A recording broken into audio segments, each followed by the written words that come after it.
পশ্চিমবঙ্গের বিধানসভা নির্বাচনে বিজেপির ভূমিধস জয়ের পরপরই কৌতূহল তৈরি হয়েছিল কখন পদত্যাগ করছেন মুখ্যমন্ত্রী মমতা বন্দ্যোপাধ্যায়। কারণ এটাই রীতি। মমতার আগের মুখ্যমন্ত্রীরা এভাবেই মুখ্যমন্ত্রী হিসেবে পদত্যাগ করে আসছিলেন, কিন্তু কালীঘাটে নিজ বাড়িতে সংবাদ সম্মেলনে নির্বাচনের কারচুপির অভিযোগ এনে পদত্যাগ করতে অস্বীকৃতি জানান মমতা।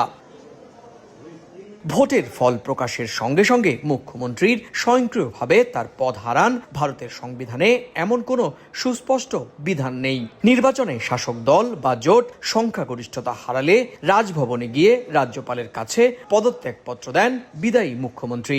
এরপর রাজ্যপাল নতুন সংখ্যাগরিষ্ঠ দল বা জোটের নেতাকে সরকার গঠনের আমন্ত্রণ জানান।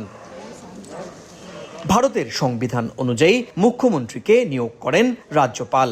অন্য মন্ত্রীদের নিয়োগ করা হয় মুখ্যমন্ত্রীদের পরামর্শেই। আর রাজ্যের মন্ত্রিসভা বিধানসভার কাছে যৌথভাবে দায়বদ্ধ। অর্থাৎ আসল রাজনৈতিক বৈধতা আসে বিধানসভার সংখ্যাগরিষ্ঠতা থেকেই।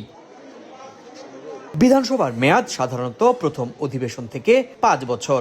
মেয়াদ শেষ হলে তার আগেই বিধানসভা ভেঙে দেয়া হলে পুরনো বিধানসভার কার্যকাল শেষ হয়ে যায়। তাই ভোটের পর নতুন বিধানসভায় অন্য দল সংখ্যাগরিষ্ঠ হলে পুরনো মুখ্যমন্ত্রীর হাতে আর ক্ষমতা থাকে না।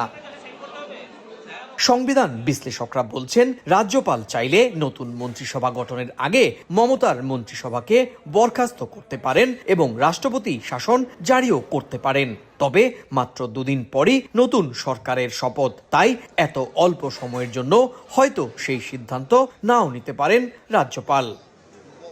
সুব্রত আচার্য, সময় সংবাদ, পশ্চিমবঙ্গ, ভারত।